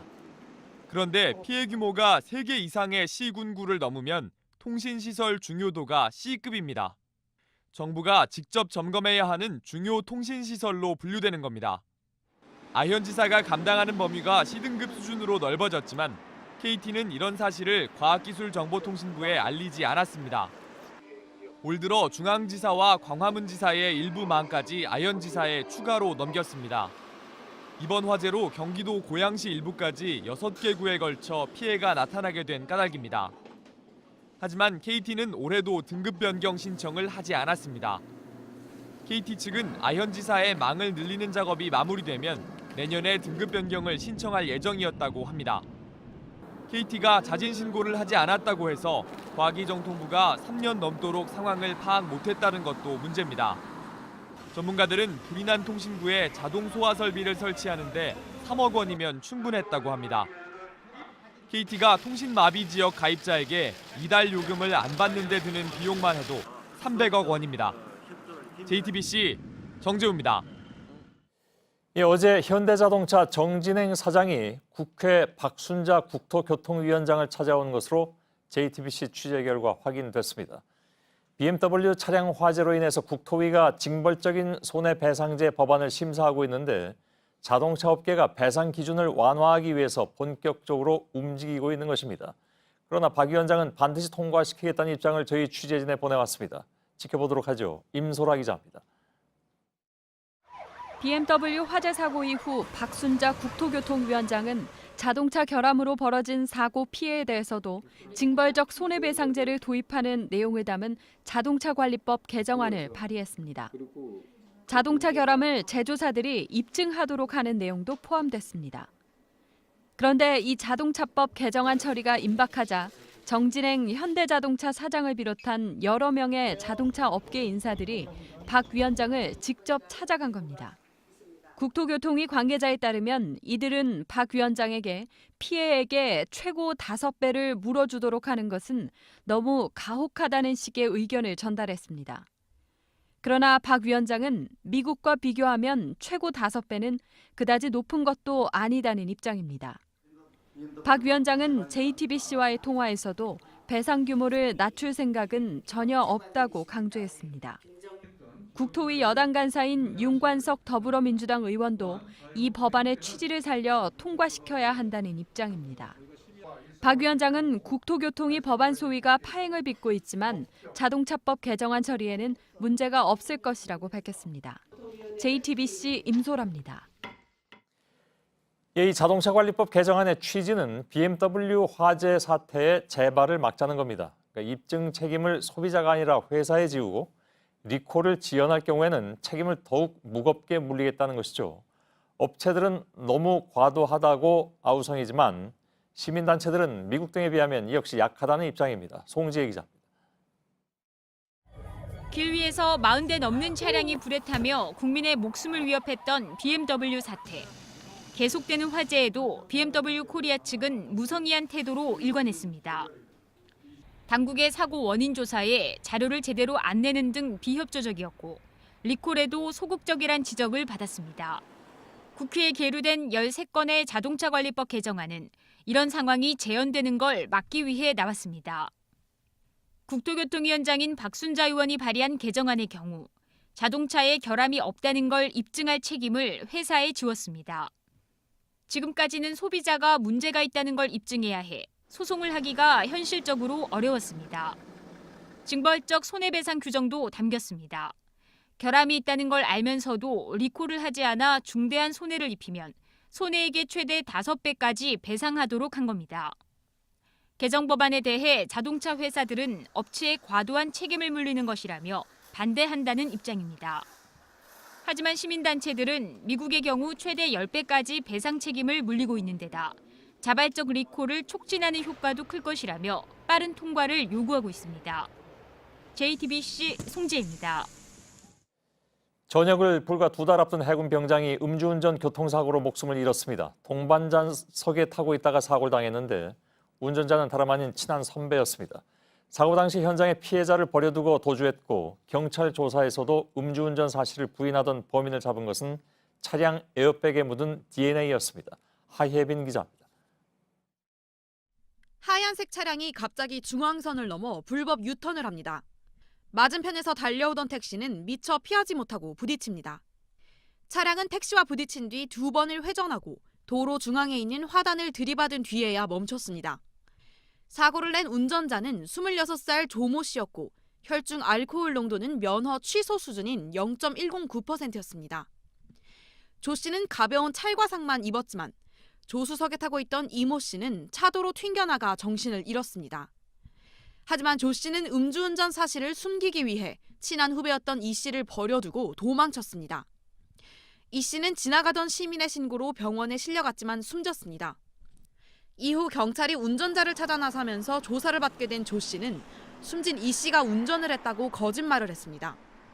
제가 운전한 게 아니고 혼자 운전하다 그렇게 됐다고. 하지만 경찰은 차량 에어백의 DNA를 검사했고 여기서 실제 운전자 조 씨의 DNA가 검출된 겁니다. 결국 사건 2달 만에 진범이 잡혔고 경찰은 조 씨를 도주치사 등의 혐의로 구속했습니다. JTBC 하혜빈입니다. 음주운전을 하다가 사고를 낼 경우에 받게 될 형량을 현행보다 높이겠다는 이른바 윤창호법이 국회 법안 소위를 통과했습니다. 그러나 윤창호 씨의 친구들은 오늘 국회를 찾아서 음주운전 사망사고의 최소 형량을 살인죄와 같은 5년으로 해야만 법 취지에 맞는데 오늘 소위 결정은 한참 후퇴한 것이라고 비판했습니다. 어떻게 된 내용인지 김나한 기자가 전해드리겠습니다. 국회 법제사법위원회는 법안 소위를 열고 음주운전 사고를 낸 운전자의 형량을 높이는 내용의 특정 범죄 가중처벌 등에 관한 법률 개정안, 이른바 윤창호법을 통과시켰습니다. 기존 법으로는 음주운전으로 사람이 사망할 경우 징역형의 가장 낮은 형량은 1년입니다. 하지만 개정안은 유기징역형의 하한선을 3년으로 늘렸고 무기징역 선고도 가능하도록 했습니다. 다치기만 했을 경우 지금은 10년 이하의 징역형이라는 기준만 있고 벌금액도 500만 원 이상 3천만 원 이하입니다. 개정안은 징역형은 최소 1년 이상 15년 이하로 벌금액도 1,000만 원 이상 3천만 원 이하로 강화했습니다. 개정안은 내일 법사위 전체 회의도 무난하게 통과할 전망입니다. 하지만 윤창호 씨 친구들은 오늘 국회를 찾아 소위를 통과한 개정안이 원래 취지에서 후퇴했다고 강하게 비판했습니다. 정의당 역시 윤창호 씨의 친구들은 음주운전 사망사고의 최소 형량을 살인죄와 같은 5년으로 해달라고 했는데 여기서 후퇴했다고 비판했습니다. JTBC 김나한입니다. 문무일 검찰총장이 눈물을 흘리고 사죄했습니다. 1970년대와 80년대 심각한 인권 유린을 당한 형제복지원 피해자들을 만난 자리에서였습니다. 피해자들은 한많은 세월을 증언하면서 검찰의 과오를 질책했고 진상규명을 위한 특별법을 통과시켜달라고 촉구했습니다. 이지혜 기자입니다. 문무일 검찰총장이 형제복지원 피해자들을 한 명 한 명 마주했습니다. 그리곤 고개를 숙였습니다. 너무 늦어서 참으로 송구스럽다는 말씀을 드리고 싶습니다.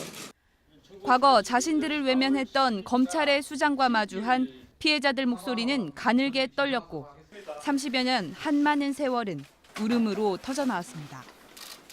학교 가고 싶다고 해도 보내주지 않고 차 안에서 구타, 강금, 폭행 얼마나 많이 당했는지 생각만 하면 할수록 막 치가 떨리지만 우리는 이제 군인도 아닌데 군대식으로 1수대, 2수대 이런 식으로 이제 소대원을 부르고 얼마나 많이 맞고 내가 잘못 안 했는데도 단체로 기합을 주시고 전두환 정권의 눈치를 보면서 인권 유린을 묵인했던 검찰을 겨냥해 질책도 이어졌습니다.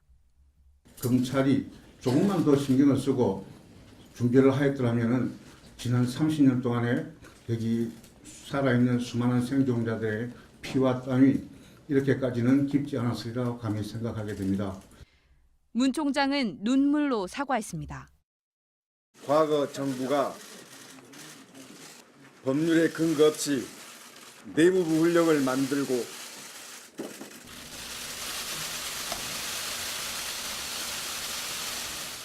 보호한다는 명분으로 국가 공권력을 동원하여 국민을 형제복지원 수용시설에 감금하였습니다.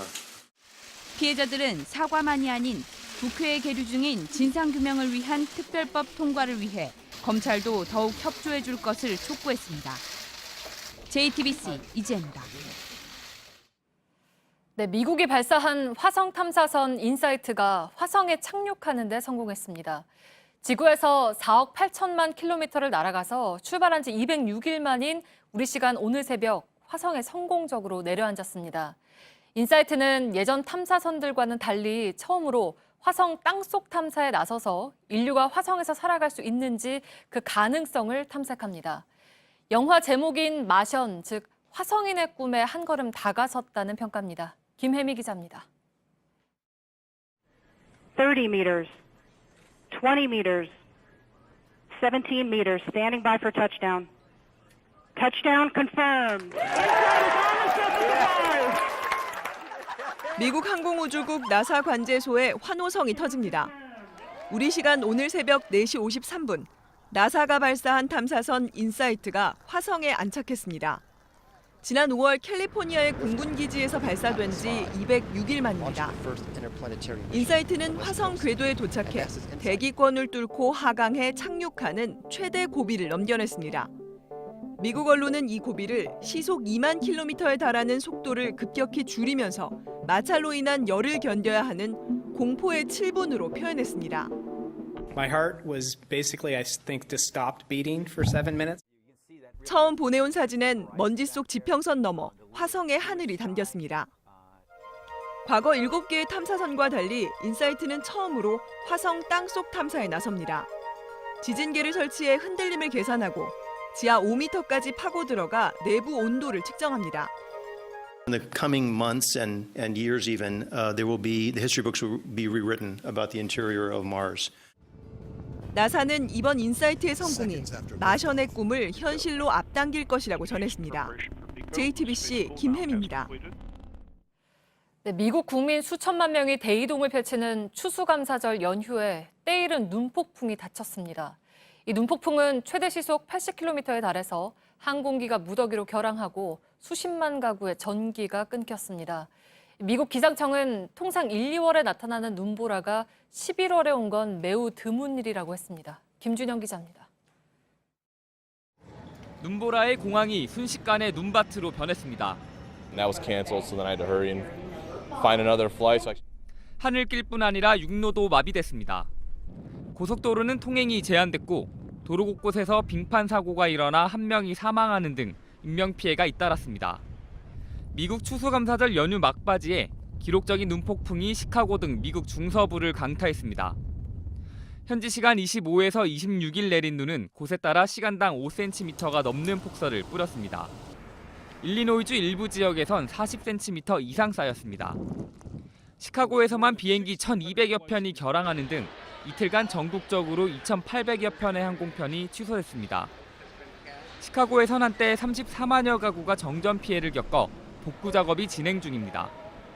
미국 기상당국은 11월 눈폭풍은 이례적이라며 추가 피해를 경고했습니다.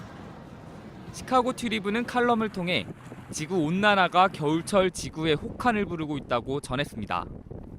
그러면서 트럼프 대통령은 기상이변이 미국 국내 총생산의 10%에 영향을 줄 수 있다는 미국 정부 보고서를 믿지 않는다고 말했다고 지적했습니다. JTBC 김준영입니다. 중국 과학자가 세계 최초로 인간의 유전자를 편집해 조작한 아이를 출산하는 데 성공했다고 발표했습니다. 중국 당국은 연구의 진위 여부를 조사하고 있고 세계 과학계는 판도라의 상자를 열었다며 비판했습니다. 신경진 특파원입니다. Two beautiful little Chinese girls named Lulu and Lala came crying into the world as healthy as any other babies a few weeks ago. 허 교수는 후천성 면역결핍증 에이즈 복균자의 정자와 일반인 난자의 수정란에 편집한 유전자 가위를 주입해 항체를 만들었다고 설명했습니다. 중국 인민망은 에이즈에 대한 면역력을 갖도록 유전자가 편집된 것이라고 보도했습니다. AP통신은 다른 유전자에 해를 끼칠 위험성 등 때문에 미국에서는 금지된 기술이라고 전했습니다. 중국 당국은 연구에 대한 엄중한 조사를 지시했습니다. 허 교수가 재직한 대학 측과 윤리 심사를 맡았던 의료기관은 사전에 알지 못했다며 관련성을 부인했습니다. 학계에선 인간에 대한 비인간적 실험이라는 비판이 더 큰 상황입니다. In cases where the potential risks are substantially higher than the benefits, which I think is the case here, that is not ethical. 허 교수가 6개 바이오 회사의 대표로 밝혀진 것도 연구 윤리 논란을 키웠습니다. 홍콩 언론은 인공지능 기술을 접목한 킬러 로봇에서 치명적인 인공 바이러스와 인간 유전자 조작까지 중국이 논쟁이 많은 기술을 광범하게 개발하고 있다고 우려했습니다. 베이징에서 JTBC 신경진입니다. 퇴근하는 여성을 납치해서 돈을 빼앗아 달아난 2인조 강도가 범행 사흘 만에 강원도 정선의 강원랜드에서 붙잡혔습니다. 범행한 뒤에 바로 도박을 하러 가서 빼앗은 돈을 탕진했습니다. 배승주 기자입니다. 자신의 승용차를 타려는 여성을 마스크로 얼굴을 가린 괴환 2명이 뛰어가 붙잡습니다. 달아나던 여성을 때려 제압한 뒤 강제로 뒷좌석에 태웁니다. 지난 23일 오후 6시쯤 경남 진주시 한 보건소 주차장에서 발생한 사건입니다. 인적이 드문 외곽 지역 보건소에서 여성이 혼자 근무하는 점을 노렸습니다. 이들은 납치한 여성을 2시간 동안 데리고 다니다 통장 비밀번호를 알아내 550여만 원을 인출한 뒤 풀어줬습니다. 계속 저항을 하고 이렇게 하니까 얼굴을 때렸고요. 테이프로 손발을 감고요. 피해 여성의 신고로 수사에 착수한 경찰은 도주 차량을 추적해 어제 강원도 정선의 강원랜드에서 36살 김모 씨 등 2명을 긴급 체포했습니다. 경찰 조사 결과 이들은 범행 뒤 곧바로 강원랜드로 가 사흘간 도박에 빠져 있었습니다. 검거될 당시 수중에 남은 돈은 30만 원이 전부였습니다. 도박을 해서 돈을 좀 불려서 빚을 더 많이 갚고자 했다, 그렇게 진술하고 있습니다. 경찰은 이들에 대해 특수 강도와 감금 등의 혐의로 구속영장을 신청했습니다. JTBC 배승주입니다. 프랑스 정보 당국이 북한을 위해 간첩 활동을 한 혐의로 프랑스 고위 공무원을 체포했다고 AFP 통신이 보도했습니다. 붙잡힌 공무원은 프랑스 건축 문화 조경 담당 상원의회에서 일하는 브누아 캔데로 현재 프랑스 코리아 친선협회 대표를 맡고 있습니다. 지난 3월부터 캔데의 간첩 혐의를 조사해온 프랑스 정보 당국은 그가 북한에 어떤 정보를 주었는지 수사하고 있습니다.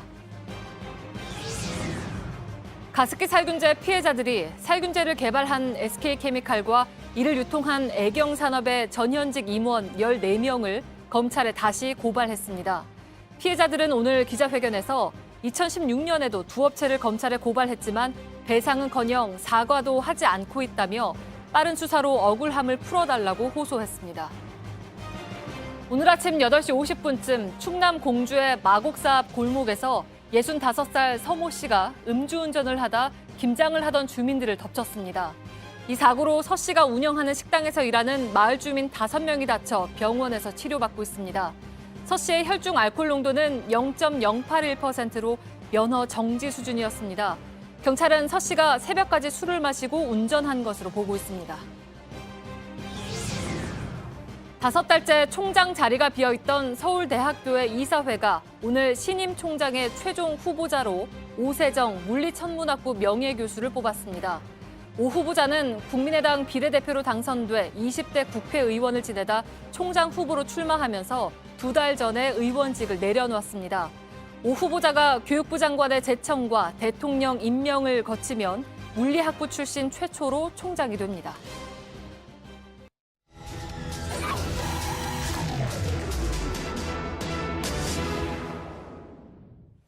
네, 수능이 끝나고 주말마다 수시 전형 시험이 치러지고 있습니다. 하루에 여러 대학의 시험을 봐야 하는 수험생들은 퀵서비스 오토바이에 몸을 싣고 질주합니다. 요즘에는 면접 보러 가는 취업 준비생들까지 이 퀵서비스 오토바이를 이용합니다. 그 간절함이야 충분히 이해하지만 사고라도 날까 하는 걱정이죠. 관련 법 규정이 없어서 더 문제입니다. 밀착 카메라 구혜진 기자입니다. 긴급 학생 수송이란 표지를 붙인 오토바이들이 줄지어 섰습니다. 수시 논술 시험이 한창인 한 대학교 앞입니다. 정문 앞에는 이렇게 퀵서비스 오토바이가 수십여 대가 기다리고 있는데요. 시간이 지나면서 그 수가 점점 더 늘고 있습니다. 이들에게 문의를 하는 학부모들도 눈에 띕니다.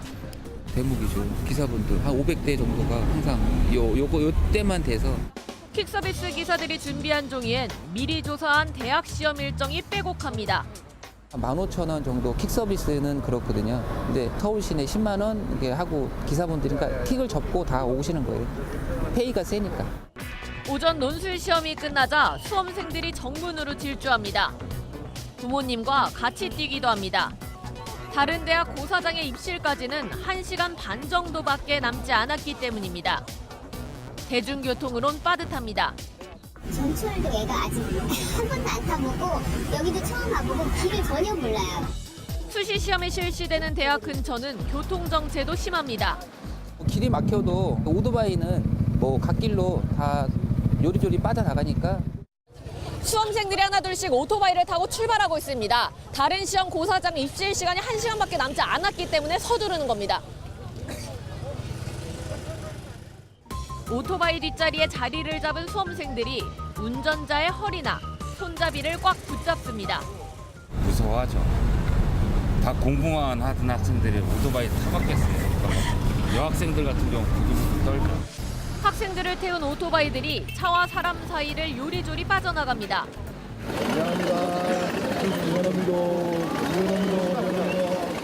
경적 소리도 시끄럽습니다. 학부모들은 어쩔 수 없다는 입장입니다. 이게 시간을 30분만 늦춰도 오토바이 탈 일이 없는데 시간을 30분만 딱 조절하면 대중교통으로 다 가거든요. 그 30분 때문에 집에 목숨 걸리면 10만 원. 취재진들이 퀵서비스 오토바이를 타고 같은 길을 이동해봤습니다. 신호를 위반하는 건 여러 차례입니다. 차들이 없는 곳에선 시속 100km로 달립니다. 정체가 심한 목적지 근처에 오자 중앙선을 넘어 역주행을 합니다.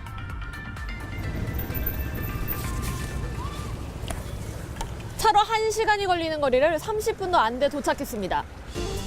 눈이 많이 내린 지난 토요일에도 오토바이로 이동하는 수험생들이 많았습니다.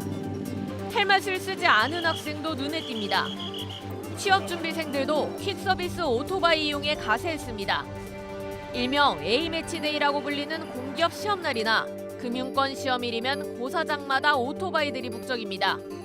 학생들에게 합격 문자를 받기도 합니다. 입학할 때도 이렇게 위험하고 어렵게 했었는데 졸업할 때도 그래야 된다는 게 좀 가슴 아프지만 매년 해왔네요. 어떻게 하다 보니. 퀵서비스 이용이 늘어나고 있지만 오토바이가 돈을 받고 사람을 태우는 행위에 대한 법 규정은 없습니다. 무법이에요, 무법. 사고가 나도 보험 처리 등 보상을 받긴 쉽지 않습니다. 대학들이 시험 시간만 조금씩 조정해줘도 불안감이 많이 줄 텐데요. 입시가 아무리 중요하다지만 수험생의 목숨만큼 중요할까요? 밀착 카메라 구혜진입니다.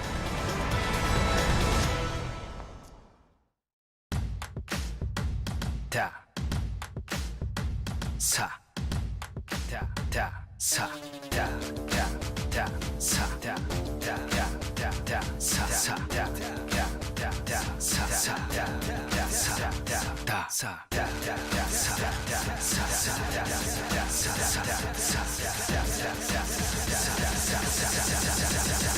다 여기서 사 무신사.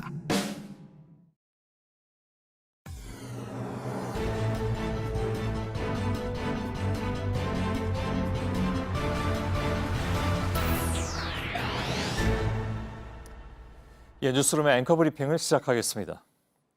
그 버스는 서울에서 가장 유명한 버스 노선 중에 하나가 됐습니다. 매일 새벽 4시 정각 구로동에서 출발해서 개포동까지 가는 6411번 버스. 그는 주의를 기울여 살피지 않으면 알아차릴 수 없는 현실을 끄집어냈습니다. 이른 새벽 그 버스의 승객들은 조용조용 하루를 견디며 살아가는 사람들이었습니다. 그들을 오래 응시해온 정치인 노회찬은 존재하되 우리가 그 존재를 느끼지 못하고 살아가는 사람들의 이야기를 전하면서 정치가 바라봐야 할 곳이 어디인가를 보여줬습니다.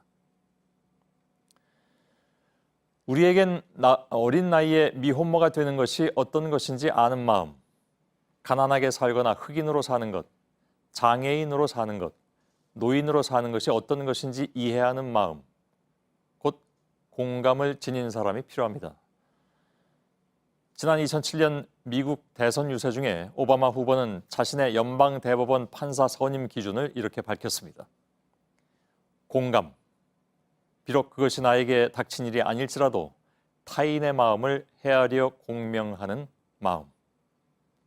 그 역시 법과 국가 권력이 바라봐야 할 곳이 어디인가를 선명하게 응시하고 있었습니다. 예산 삭감은 비정해 보입니다.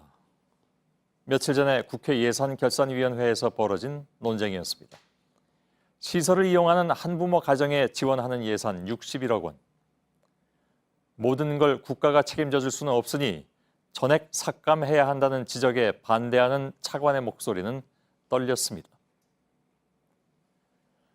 국민의 세금을 사용하는 문제에 감정이 개입돼서야 되겠느냐는 힐라는 합리를 가장함으로써 한순간 그럴듯하게 들리는 모순은 아닐까.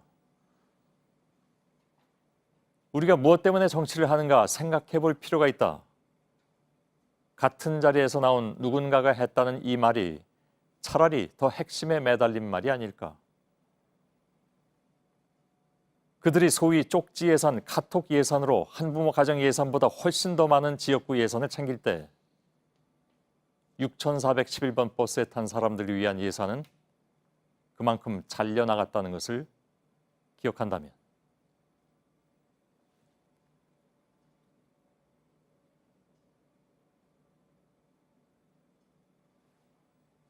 오늘의 앵커 브리핑이었습니다.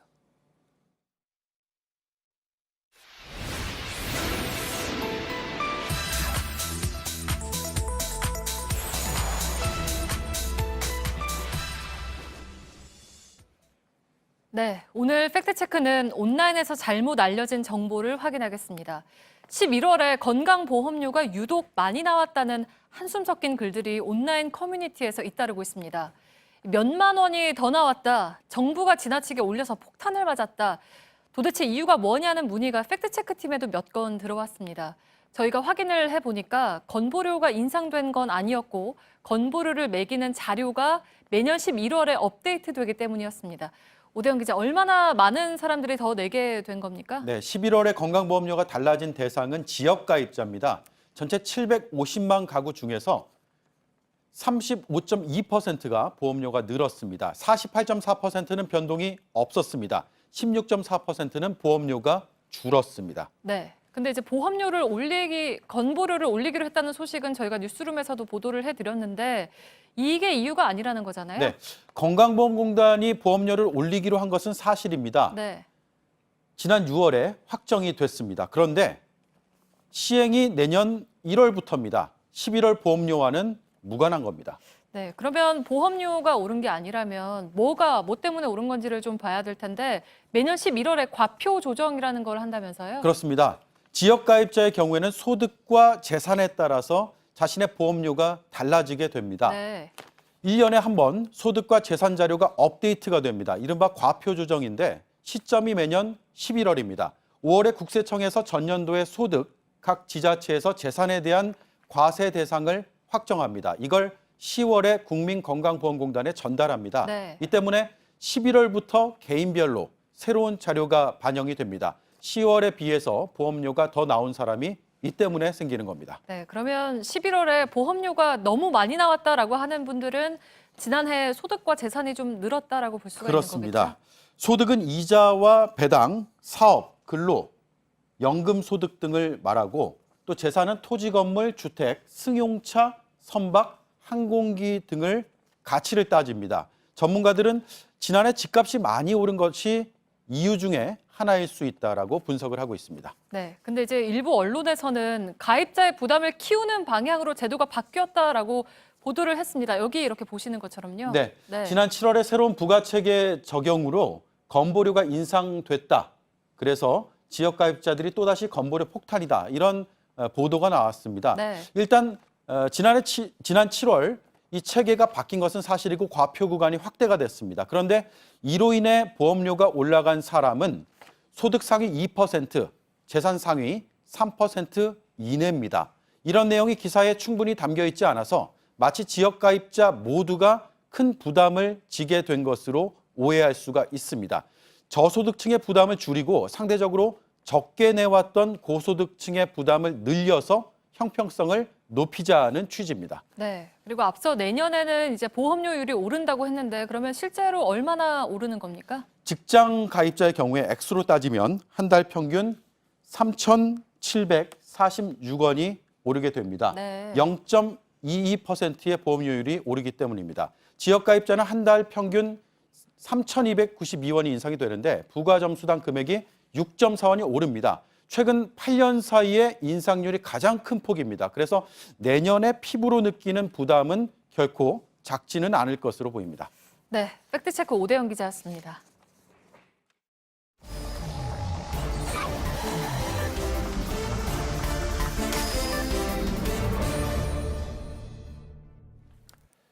예, 비하인드 뉴스 시작하겠습니다. 박성태 기자가 나와 있습니다. 어서 오세요. 예. 시작할까요? 네, 첫 키워드는 비정하다의 사과로 했습니다. 그러니까 앵커 브리핑에서 한 그 내용하고 같은 맥이 예. 닿아 있는 거죠? 같이 맥이 닿아 있습니다. 예. 어제 그 한부모 돌보미 예산 관련돼서 61억 원 예산 전액 삭감을 주장했던 송원석 의원이 오늘 보도자료를 내고 해당 발언에 대해서 사과했습니다. 예. 그러면서 보도자료에는 일단 해당 예산이 기존에 있던 지방자치단체 예산이 바뀐 것이기 뿐이기 때문에 삭감을 주장했다고 했는데요. 이는 이 예산에 대한 오해에서 비롯된 거고 전혀 새로운 예산입니다. 예. 어제 관련 내용이 보도된 뒤에 송원석 의원 측으로 많은 시민들이 비정하다고 거센 비판을 했는데 아무래도 이게 영향을 주고 송 의원이 사과한 것으로 보입니다. 예. 항의 전화가 굉장히 많이 왔다고요? 예, 의원실이 거의 먹통이 됐고요. 아, 예. 송원석 의원의 블로그가 있는데 어제와 오늘에만 약 700개 가까운 댓글이 달렸었습니다. 예. 특히 본인이 장애아를 키우고 있는 한부모라고 밝힌 한 시민은 8년째 아이만 키우느라 일을 못했는데 아무래도 먹고 살아야 하기에 내년엔 무리를 해서라도 취업할 예정이었다. 물론 이런 취업의 전제는 아이를 돌볼 사람이 필요한 겁니다. 예. 관련 예산이 원래 계획돼 있었고요. 그런데 송 의원이 예산을 삭감한다고 하면 그러면 우리는 죽으라는 거냐라고 얘기하기도 했습니다. 예. 많은 시민들의 비판 댓글이 있었는데 몇 개만 뽑아서 보면 내가 내는 세금은 저런 데 쓰라고 내는 것이다 라는 글도 있었고요. 이런 세상에 출산 장려는 무슨 말이냐라는 글도 있었고 아이들을 위하신다고요 많은 댓글도 있었는데 이 맨 마지막 댓글을 보면 사실 송 의원 블로그 첫 프로필이라는 부분에는 아이와 함께 있는 사진이 예. 올라가 있었는데 가식적이다는 비판인 겁니다. 또 지난 8월 송원석 의원이 본인의 지역구에 도로 확장 예산을 중심으로 800억 원대의 예산을 땄다라고 보도자료를 내면서 홍보한 바 있습니다. 예. 주로 국도 확장 예산인데 이것도 다시 도마 위에 올랐고요. 물론 의원들로서는 예산 결정에 신중해야 됐지만 사회적으로 약자들을 돕는 예산에 비정했다라는 비판이 많이 있었습니다. 예. 그러면 이제 한부모 시설의 아이 돌보미 예산은 안 깎이는 겁니까? 어떻게 되는 겁니까? 결과는? 우선 전액 삭감을 주장했던 송원석 의원이 사과했고 한국당 내에서도 예산이 일단 상임위안 그러니까 약 17억 원 정도는 삭감한 안으로 가자는 얘기를 하고 있기 때문에 예. 많이 배정될 가능성이 큰 것으로 보입니다. 지금 보는 사진이 바로 예산 470조 원 예산을 16명의 예결위 소위위원들이 다루는 회의실입니다. 예. 여기서 이곳은 이제 방송 카메라가 찍지를 못하고 기자 한 명이 돌아가면서 들어가서 예결위 소위에서 있었던 내용을 다 적기 때문에 이 내용이 보도가 되고 알려지는 겁니다. 아마 이 한부모 시설의 돌보미 예산도 삭감 얘기가 바로 그런 과정을 통해서 알려졌고요. 예. 하지만 이제 하루 이틀 뒤면 예결위 소위를 넘어가서 예결위 소소위에서 정말 소수만 예산을 결정하게 되는데 거긴 이때는 뭐 아무도 못 들어간다면서요? 그렇습니다. 예. 비공개고 기자들도 못 들어갑니다. 그래서 이 자리에서 뭐 카톡 예산, 쪽지 예산이 들어가는데 사실 예산에 대한 예산을 의원들이 결정하는 과정에 대해선 감시가 막히는 겁니다. 예, 예. 그것도 좀 들어갈 수 있도록 바꾸면 안 되는 건가요? 제도적 장치가 필요한데 짧은 시간 안에 예산을 해결해야 된다는 명목 때문에 예. 비공개로 몇 명이 하는데 그리고 뭐 하도 청탁 예산들이 많이 들어오기 때문에 과거에는 호텔 같은 데서 몰래 하기도 했습니다. 예. 두 번째 키워드 보죠. 두 번째 키워드는 예결위 소위의 언어로 잡았습니다. 예. 무슨 언어가 문제가 있었나요? 예, 부적절한 용어들이 도마 위에 올랐는데요. 어제 예결위 소위 회의록 내용을 잠깐 보겠습니다. 예. 이은재 의원이 농진청의 스마트팜 예산이 농식품 관련 예산과 거의 비슷하다면서 국민 혈세로 이렇게 분바이해서 이래도 되는 겁니까? 라고 따졌습니다. 이분은 이런 말을 더 잘 쓰시는 것 같습니다. 다른 사람에 비해서. 예, 벌써 몇 번째 있었고요. 사실 그럼 좀 주의를 할 텐데 그게 잘 안 되나 보죠? 사과하기도 했었습니다. 예전에 일단 분바이라는 말은 분배라고 합니다. 예. 흔히 이제 뭐 친구들끼리 가끔 쓰기도 하는데 음식값을 나눠내자 이런 말인데 이렇게 쓰긴 하는데 그래서 실제 음식값 나눠내면서 분배해서 내자 하진 않고 예, 보통은 나눠서 내자 이렇게 얘기하죠. 예. 요즘 뭐 분바이해서 내자는 얘기는 잘 안 하잖아요. 예, 요즘은 이제 분바이해서 내자라고 그러면 분바이라는 표현은 거슬리는 표정을 예. 짓는 사람들이 많이 있습니다. 과거에 그랬었고요. 그리고 일본에서는 사실 분바이라는 단어가 상당히 수준이 높은 단어로 문어체로 뭔가를 나눠주다는 거지 나눠서 내다라는 뜻은 별로 안 씁니다. 예. 이은재 의원은 과거에도 국회에서 견제라는 뜻의 겐세이 발언을 했었고요. 예. 그때 저렇게 소개를 해서 어휘 설명을 도왔었는데요. 이때 사과를 했었고 또 야유라는 뜻의 야지를 발언했다가 논란이 됐었습니다. 예. 어쨌든 이러에 약간의 어휘력을 많이 보였었는데요.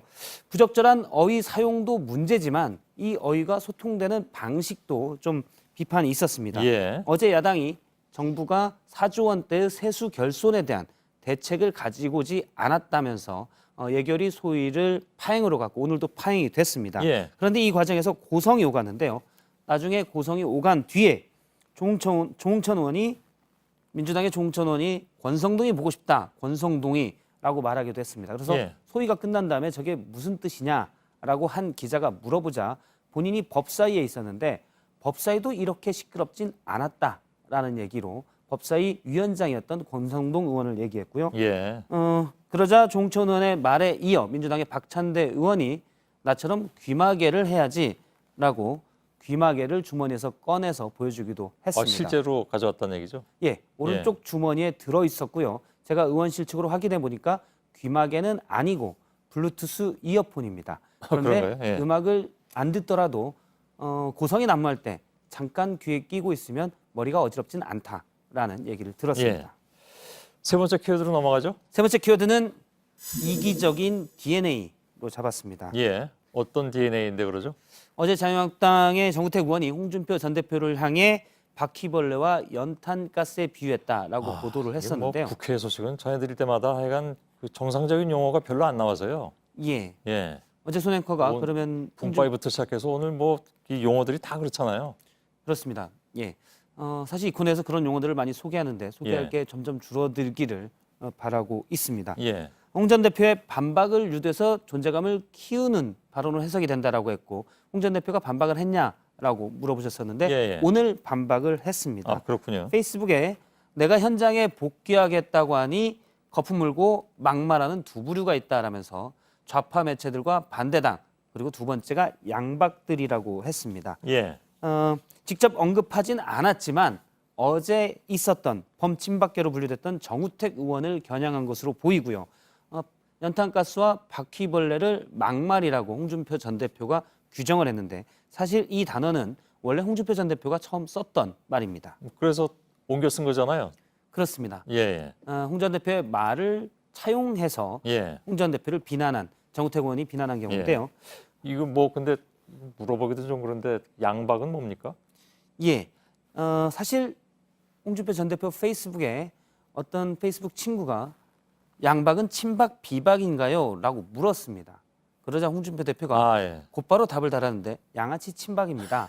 라고 답을 달았습니다. 예. 사실 양박이라는 표현은 홍준표 전 대표가 지금은 좀 잊혀졌지만 과거에 여러 번 쓰고 양아치 친박이라고 설명하기도 했었습니다. 잊었다가 지금 다시 생각이 났습니다. 예. 그렇습니다. 홍 전 대표는 또 친박계를 향해 보수를 괴멸시키고도 당권을 잡으려 나온다며 후한무치하고 이 물려받은 정치 DNA가 달라서 그럴 것이다 라고 얘기를 했는데요. 예. 제가 홍 전 대표와 대립해 있는 한 중진 의원에게 물어보니까 품격의 DNA가 다르다며 딱히 대응하지 않겠다고 했습니다. 아무래도 서로 각자의 DNA를 이기적으로 해석하는 것으로 풀이됩니다. 예. 자, 여기까지 하겠습니다. 박성태 기자였습니다. 네, 오늘 전국을 뒤덮었던 초미세먼지가 내일 중부지방은 보통 수준으로 나아집니다. 하지만 남부지방과 제주도는 나쁨 수준을 유지하겠습니다. 내일 아침은 서울이 1도, 대전 3도 등으로 오늘보다 조금 추워집니다. 예. 보통도 분명히 좋은 건 아니죠. 상대적으로 자꾸 이제 워낙 나쁘니까 그런 생각이 들긴 합니다만. 저희들은 내일도 최선을 다하겠습니다. 여러분 고맙습니다.